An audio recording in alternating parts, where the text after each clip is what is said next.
വിശ്വകർമ്മ ദിനം സമ്പൂർണ്ണ അവധി ദിനമായി പ്രഖ്യാപിക്കണമെന്ന് അഖില കേരള വിശ്വകർമ്മ മഹാസഭ കരുനാഗപ്പള്ളി താലൂക്ക് യൂണിയൻ ആവശ്യപ്പെട്ടു. താലൂക്ക് യൂണിയന്റെ നേതൃത്വത്തിൽ വിശ്വകർമ്മ ദിനാഘോഷം സംഘടിപ്പിച്ചു. അവാർഡ് വിതരണവും നടത്തി. കേരളത്തിലെ വിശ്വകർമ്മ സമുദായത്തിന് സർക്കാർ സർവീസിൽ 5% സംവരണം ലഭിക്കണമെന്നും സെപ്റ്റംബർ 17 വിശ്വകർമ്മ ദിനം സമ്പൂർണ്ണ അവധിയായി പ്രഖ്യാപിക്കണമെന്നും അഖില കേരള വിശ്വകർമ്മ മഹാസഭ കരുനാഗപ്പള്ളി താലൂക്ക് യൂണിയൻ ആവശ്യപ്പെട്ടു.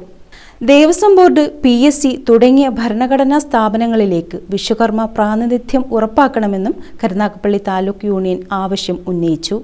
കരുനാഗപ്പള്ളി താലൂക്ക് യൂണിയൻ സംഘടിപ്പിച്ച വിശ്വകർമ്മ ദിനാഘോഷവും അവാർഡ് വിതരണവും നടത്തിയ സമ്മേളനം കൊല്ലം ജില്ലാ പഞ്ചായത്ത് പ്രസിഡന്റ് PK ഗോപൻ ഉദ്ഘാടനം ചെയ്തു. വാരണാപ്പള്ളി പോയി സംസ്കൃതം സമരം ചെയ്ത് പഠിച്ച ആളിന്റെ പേരാണ് ശ്രീനാരായണൻ. 8.5 ഏക്കർ ഭൂമി സ്വന്തമായി ഉണ്ടായിരുന്നിട്ടും പള്ളിക്കൂടത്തിന്റെ പടിവാതിക്കൽ പ്രവേശിക്കാൻ അധികാരം കിട്ടാതിരുന്ന ആളിന്റെ പേരാണ് അയ്യങ്കാളി. ഇങ്ങനെ നമ്മളൊക്കെ വിചാരിച്ചു വെച്ചിരിക്കുന്നത്, ഞാൻ ആരുടെയും വിശ്വാസത്തെ വ്രണപ്പെടുത്തുകയല്ല, നിലവിളക്ക് കത്തിച്ചു വെച്ച് പൂജിച്ചപ്പോൾ ഇവരെല്ലാം കൂടി അക്ഷരം നമുക്ക് തന്നതാണെന്നാണ്. പൂർണ്ണമായും അകറ്റി നിർത്തപ്പെട്ടിരുന്ന ആളുകൾ ജീവിതത്തിൽ വലിയ പോരാട്ടം നടത്തിയിട്ടാണ് അക്ഷരം പഠിക്കാനും അകത്ത് പ്രവേശിക്കാനുമുള്ള അനുവാദം നേടിയെടുക്കുന്നത്. Taluk union president V Rajagopal അധ്യക്ഷത വഹിച്ചു.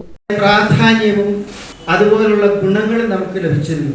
എന്നാൽ അതിനുശേഷം വിശ്വകർമ്മജരുടെ പേരിൽ ധാരാളം സംഘടനകൾ പിറവിയെടുക്കുകയും ഒരുപാട് നേതാക്കൾ പിറവിയെടുക്കുകയും ചെയ്ത ഒരു സ്ഥിതിവിശേഷം സംജാതമാണ്. ആ നേതാക്കന്മാരുടെ ബാഹുല്യം കാരണം വിശ്വകർമ്മജരുടെ പ്രശ്നങ്ങൾ പഠിക്കാൻ കഴിയാത്ത ഒരു അവസ്ഥയും സംജാതമാണ്. അങ്ങനെയിരിക്കെയാണ് 1991 ഈ വിശ്വകർമ്മ സംഘടനകളെല്ലാം ഒന്നായിക്കൊണ്ട് കേരള വിശ്വകർമ്മ മഹാസഭ എന്ന സംഘടന രൂപീകരിച്ചുവെങ്കിലും അതും നമ്മൾ ഉദ്ദേശിച്ച തരത്തിലേക്ക് അതിന്റെ പ്രവർത്തനങ്ങൾ എത്താതെയായി. Karunagappally municipal chairman Padippura Latheef award വിതരണം നിർവഹിച്ചു. PN Suresh, Gopalakrishnan Prayar, Raju, MS Shibu, Ajitha R എന്നിവർ പങ്കെടുത്തു. News bureau, Karunagappally.